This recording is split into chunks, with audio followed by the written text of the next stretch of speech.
LoreWarrior Armour. Heavy LRM Carrier. Overview.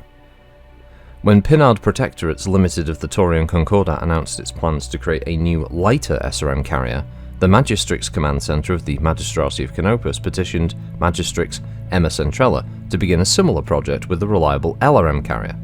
Not only would this provide the Magistracy's armed forces with a new and more powerful vehicle, but it also represented an astute political move. It demonstrated the Canopians' strength and their willingness to aid other Periphery realms by selling them the new vehicle. Magistrix Centrella saw wisdom in the actions and immediately authorised the project. Capabilities.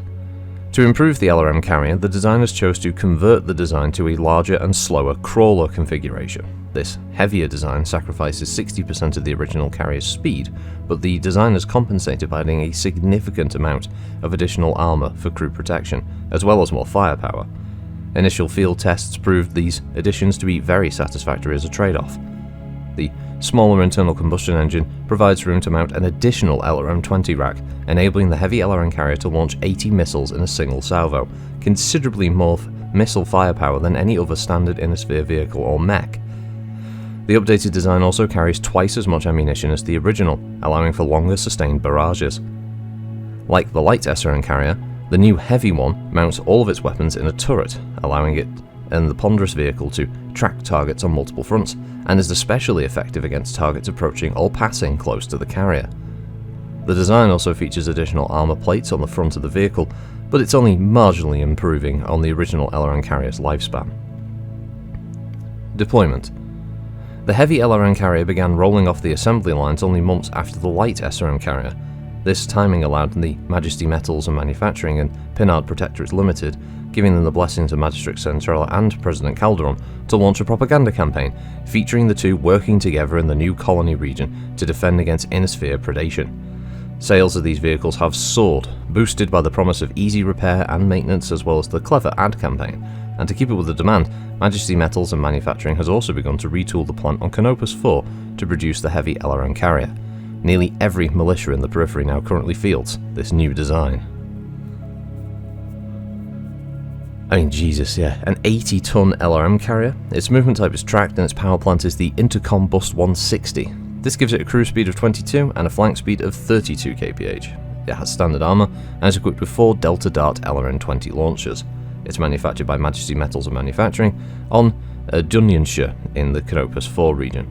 Its communication system is just a communicator, and its targeting and tracking is the fire scan with indirect track. Stats-wise, this means it is a creeper of a vehicle. It cruises at 2 and it flanks at 3 per turn.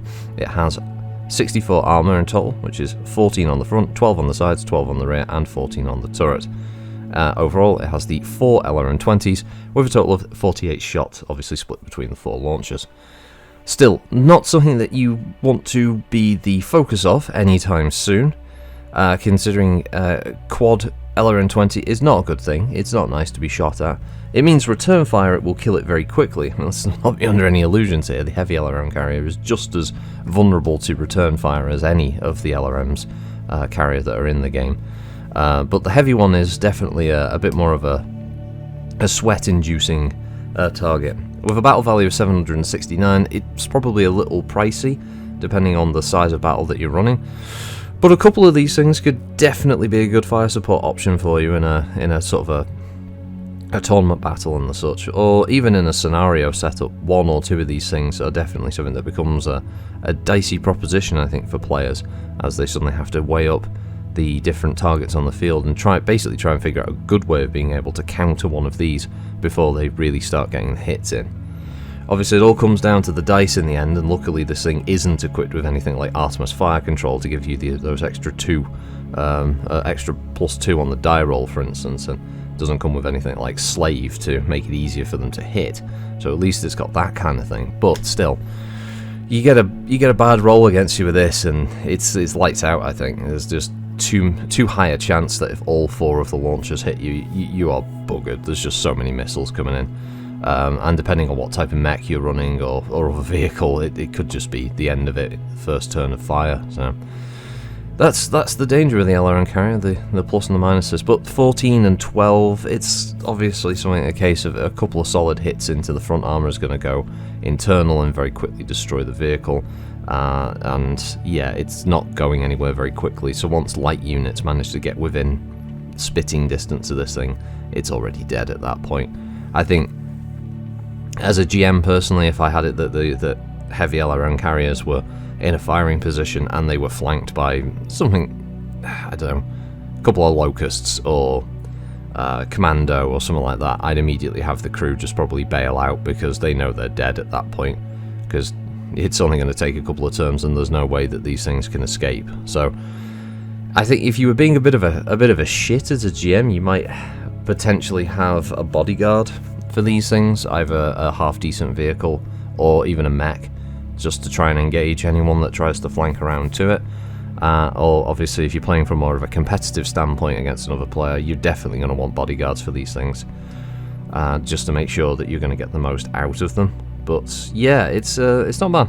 I understand the in-universe idea of it, of having the resources of a periphery state and looking at what can we do, where can we supposedly, whether it is or isn't, but on paper and in a propaganda sense, where can we improve? And the idea of taking the LRM and the SRM carriers and making them into other variants that are, you know, oh, they're even better than the originals type idea is smart. It makes sense that, you know, periphery states would go this kind of route rather than investing heavily in what could potentially be a failure in completely new designs, for instance, especially given resources not being as plentiful as they are in places like the Great Houses. So the idea of just being able to upgun the LRM carrier and kind of reduce the size of the SRM carrier, but keeping them still relatively cheap and easy to manufacture, makes sense for their ground forces, because then they can produce a lot of these things and be almost as effective as, you know, their supposed enemies in the Great Houses. Though I don't think the Canopians really have as much of a kind of issue with the Great Houses. Obviously for the Concordat it's a different story, because I mean 90% of the reason that they even stay unified as a people is largely because they're always terrified that the Fed Sons are going to invade them, which never happens, of course. But you know, it's a good means of keeping a populace under control, essentially. So yeah, that was the heavy LRM carrier. So thanks for listening, everybody. Design wise, I don't mind it. It looks quite good, actually. With the big kind of the crew bridge. I know there's always people go like, why would you have all that glass at the front? It's sci-fi glass. It's built to resist all kinds of damage and stuff. I wouldn't worry. Don't worry about it. But yeah, it looks fine. I actually wouldn't mind seeing a model of one of these.